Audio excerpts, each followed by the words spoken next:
চলো বন্ধুরা, আজকে তোমাদের সাথে একটা তরকারি রান্না করতে করতেই গল্প করি। আজকে আমি তোমাদেরকে সঙ্গে রেখে একদম নতুন একটা তরকারি রান্না করব, যা আমি আগে কখনো করি নাই। Welcome to my new blog. আমি রাবেয়া, আরেকটি নিউ ব্লগ নিয়ে আমি তোমাদের মাঝে উপস্থিত হলাম।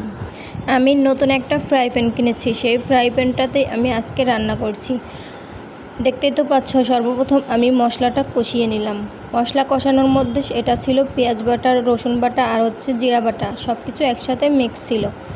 তারপরে আমি পানি দিয়ে গুলিয়ে নিলাম একটু মরিচের গুঁড়া, জিরের গুঁড়া, ধনিয়া গুঁড়া, হলুদ গুঁড়া, সব কিছু আমি একসাথে করে পানি দিয়ে গুলিয়ে নিয়েছি। এদিকে আমার ছোট্ট মিনি রাইস কুকারে আমি দিয়েছিলাম ডিমটা ফেটিয়ে পলিথিনের মধ্যে করে আমি ভাপে দিয়েছিলাম।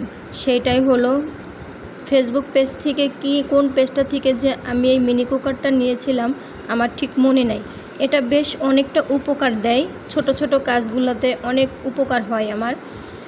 ওইটাও পানি থেকে তুলে রাখলাম। এদিকে আমি দিয়ে দিলাম কাঁকরোল, আলু এবং এর পরবর্তীতে দিব আমি ঢেঁড়স, কারণ ঢেঁড়সটা একটু নরম সবজি, সেটা পরে দিলেই হবে। সেটা আগে যদি আমি একসাথে দিয়ে দিতাম তাহলে ঢেঁড়সটা গলে যেত। আর ঢেঁড়সটা আমার ঝোলের মধ্যে দেওয়া এই কারণেই, ঢেঁড়সটা আমার বাচ্চা ঝোল খেতে পছন্দ করে, সে কারণেই আমার প্রত্যেকটা ঝোলের মধ্যে ঢেঁড়সটা দেওয়া লাগে। তোমরা তো দেখতেই পেলে আমি আলু আর কাঁকরোলটা প্রথমে কিছুক্ষণ কষিয়ে নিলাম, তারপরে আমি ঢেঁড়সটা দিয়ে দিয়েছি। ঢেঁড়সটা দিয়ে আমি আরও বেশ কিছুক্ষণ কষাবো। আমার এটা কষানো হলো ঝোলের পানি দিয়ে, তবে আমি সেই সিদ্ধ ভাপে দেওয়া যে ডিমটা ছিল ওইটা দিয়ে দেব। নতুন নতুন হাঁড়ি পাতিল হলে আমাদের মেয়েদের রান্না বাড়ার আনন্দটাই অন্যরকম হয়, সেরকম আমারও হচ্ছে।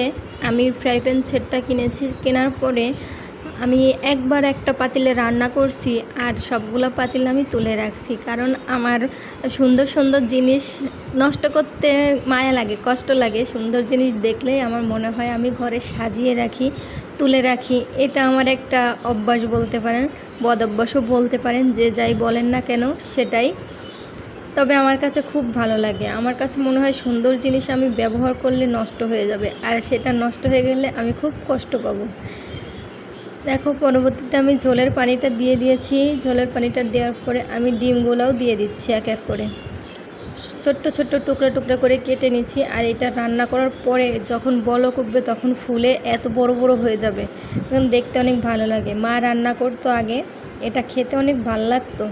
এখন নিজে রান্না করে খাই, এটা আমার ঘরের আমার জামাই খায় না, আমার বাচ্চারা খায় না, যার জন্য রান্না করা হয় না। মাঝে মাঝে নিজের পছন্দ কেউ প্রাধান্য দিতে হয়। তো এই তো দেখো, আমার রান্নাটা হয়ে গেল। রান্নাটা তোমাদের কেমন লাগলো, দেখে ভালো লাগছে কিনা প্লিজ কমেন্ট করে জানিও। Thank you for watching.